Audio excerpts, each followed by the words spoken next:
There are massive changes happening across the major reselling platforms. On Poshmark, the default search algorithm has changed from the long-standing just shared to relevance. And on eBay, promoted listings are about to undergo a huge change in attribution. In today's video, we're going to review what this means and what to do about it. Okay, so let's discuss Poshmark first. Sharing has been an integral part of Poshmark since its inception.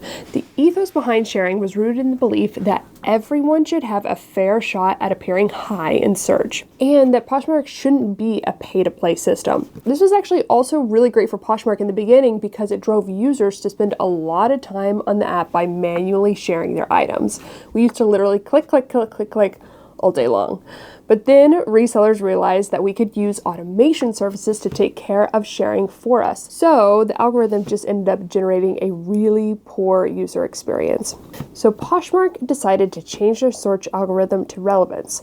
But this isn't their first attempt at doing so. I actually made a video about the first time they tried this 3 years ago. But this time around, I'm pretty sure it's going to stick, especially since Manish is gone. So I've used AI to help me decipher how the relevance algorithm works and provide recommendations. So first of all, if you're still manually sharing, you can please now stop doing that. If you're paying for a sharing bot, you can also technically stop doing that. However, most of these automation tools have automated offers to likers, which is incredibly valuable, and every reseller should be utilizing an automation tool to send offers to likers, in my opinion. But overall, now sharing is useless. And of course, community shares have always been useless. You should not waste your time sharing other people's items. I don't even waste the resources of an automation service to share other people's items. I went over in a video a long time ago, which I can link up on the screen, just in case you're curious why community shares are absolutely useless. Okay, but then what should we do instead? Let's dive into it. Matt, my partner, and I used AI to scrape the relevant search to see what appears higher in search and why. And this is what we found. First of all, what appears higher in search for me is probably going to be different than what appears higher in search for you. This is something that's different than 3 years ago. Poshmark is getting much more sophisticated at personalizing the buyer shopping experience based on their own clicks and habits. So while there is a bit of variance from customer to customer, there are still best practices. The biggest change you're going to want to make on your listings is your titles.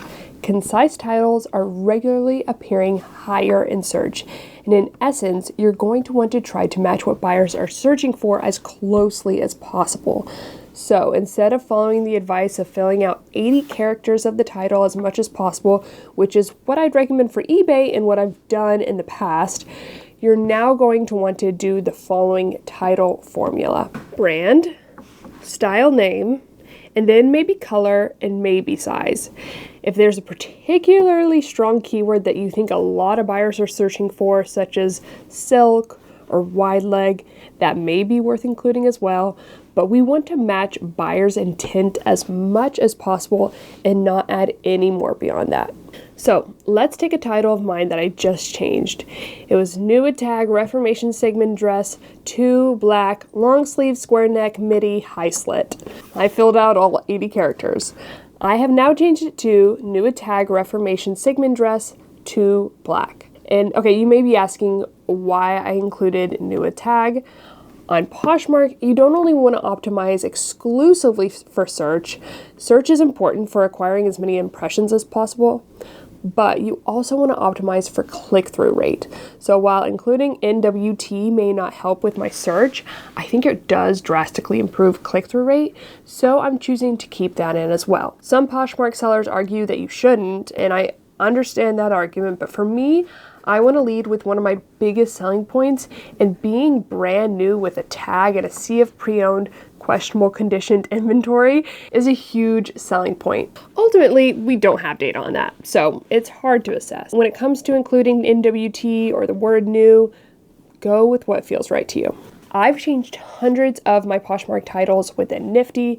I love that I can make edits to my listings from Nifty. Not all cross-listing softwares have that capability.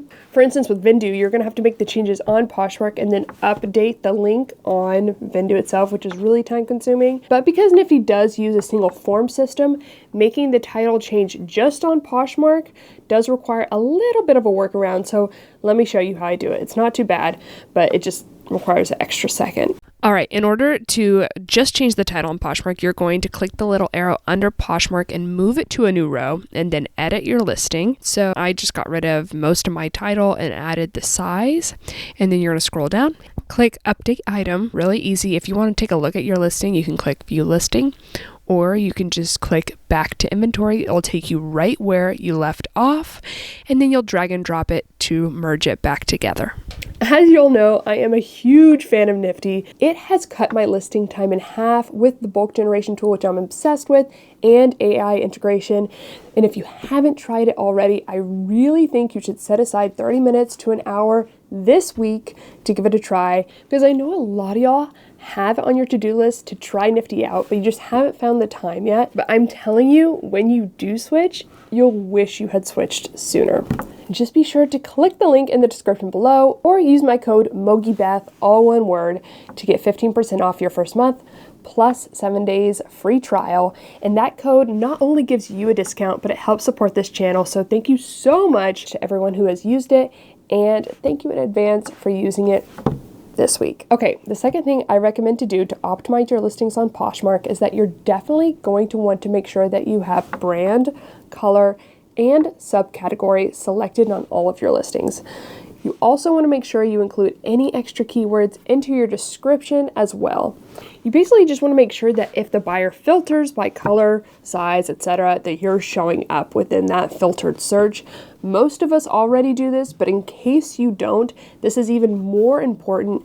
As we strip some of these words from our titles, we want to make sure they're accounted for in our descriptions and our drop-down selections within our listings. Okay, also, my scraping with AI didn't prove this, but I found that often a lot of the listings that are ranking high have a lot of likes. And so I think Poshmark is factoring in the click-through rate of your listing in their algorithm as well. So you're going to want to optimize your listings, as I mentioned earlier, to have a high click-through rate. How do we do this? When a buyer is looking at a sea of listings, there are only a few things that you can optimize in order for them to click on your listing. First, price. Arguably the most important factor. You're going to want to price your items attractively. Don't go extreme with overpricing, definitely. Overpricing is the thing you want to watch out for the most, but also don't go extreme with underpricing. You're going to want to price in a sweet spot where potential buyers will click on your listing. And I've done a whole video on my pricing strategy, which I'll put up on the screen. Second, your cover photo. I don't have data on this, but I believe that a modeled cover photo is on average going to perform better than a non-modeled cover photo. Using stock images, meaning images from the brand or retailer where your item was originally sold, is not allowed on Poshmark, but nearly everyone does it. There are risks involved, so you should be aware of that if you do choose to go that route. But another way to create better modeled cover images is by using AI. And I've actually done a whole video on this, and I created a free AI for reselling PDF guide. If you want those, I will link them in the description down below. But the first photo of your listings, the cover photo, is by far the most important photo of your listings and will definitely affect your click-through rate. And then lastly, and most importantly, your sourcing selection is incredibly critical to succeeding in reselling more than ever before. You'll want to buy items that have high demand and low supply. Another way of framing this is items that have a really good sell-through rate. So you'll want to do research into styles within well-known brands that are performing exceptionally well, and you'll want to create a daily or weekly practice of researching BOLO brands as well. And really, you'll want to understand your ideal customer and what is influencing them to make their purchasing decisions. If you do this well, if you get really good at inventory selection, the platforms can make changes to their algorithms all day long, but you'll still make sales and succeed in your reselling business. I also have a free PDF guide about my research method for reselling, so I'll include a link to that in the description as well. All right, let's recap real quick. For Poshmark's relevance algorithm, you're going to want to do the following. Number 1, most importantly, change your titles. Number 2, make sure all of your drop-down selections such as brand, color, etc. are selected. Number 3, optimize your listings for click-through rate by pricing competitively, using attractive cover photos, and sourcing high-demand inventory. And then be sure to use Nifty. It's by far the best reselling software, and use code MOGIBETH for 15% off your first month. Okay, let's turn to eBay. eBay has made a decision that is, to me, the most ridiculous decision any platform has ever made in the history of my reselling career. I'm not sure if eBay actually even has a track record of listening to its sellers and making adjustments accordingly. Poshmark historically has. Poshmark has rolled back a lot of the changes that it has made over the years, but that was when Manish was CEO, and he has recently stepped down. So this change on eBay seems like something that is worth speaking up about. If you have any suggestions on how to do that, leave them in the comments down below, because if there's any chance we can get eBay to change their mind, we should try to get them to change their mind. In any case, if you don't know what I'm talking about, here's the upcoming change. eBay is shifting promoted listings general attribution to any buyer click within 30 days model starting January 13th, 2026 in US and Canada, which will increase how often you pay ad fees. What does this mean? Well, with promoted listings general, it used to be that if someone clicked on your promoted listings and then that same buyer purchased it within 30 days, you'd be charged a promoted listings fee. But if someone else found your listing through a non-promoted method and clicked on it and then purchased it, you wouldn't be charged for a promoted listings fee. This made sense. This is how most ad structures like this work. But now, if any buyer clicks on the promoted version of your item and then any other buyer purchases that item within the same 30 days, you pay the ad fee. So if any buyer clicks on your promoted listings, then you will be charged a promoted listings fee no matter who buys it in the next 30 days. It's important to note that the item must be promoted at the time of the click and at the time of the sale, but this is not a normal attribution model. It goes against common sense, it goes against logic, and in Germany, where this is already rolled out, sellers have seen an increase in their promoted listings sales from around 50% to upwards of 80 to 90%. So what do we do about it? Do we turn off our promoted listings? I actually did that. I actually increased my promoted listings percentage in October, but I turned it off in November just to experiment, and my sales have plummeted. I'm filming this on November 3rd, and I've made just one $10 sale on eBay. So that's a limited sample size, but it has just fallen off a cliff. So I'm not sure that's actually a viable strategy, and I'll probably turn my promoted listings on again soon. However, I do think a lot of sellers will probably be turning their promoted listings fee off, which actually might be advantageous for those of us who don't. I suggest just thinking of promoted listings as an increase in your selling fees now. It's just a cost of doing business on eBay, so set it at whatever you're comfortable with. Expect to make less overall starting in mid-January, and then move on. If it's something that's a deal breaker for you, then don't sell on eBay. But unfortunately, that's where we're at. The attribution model just, again, defies logic and mainly seems completely unfair.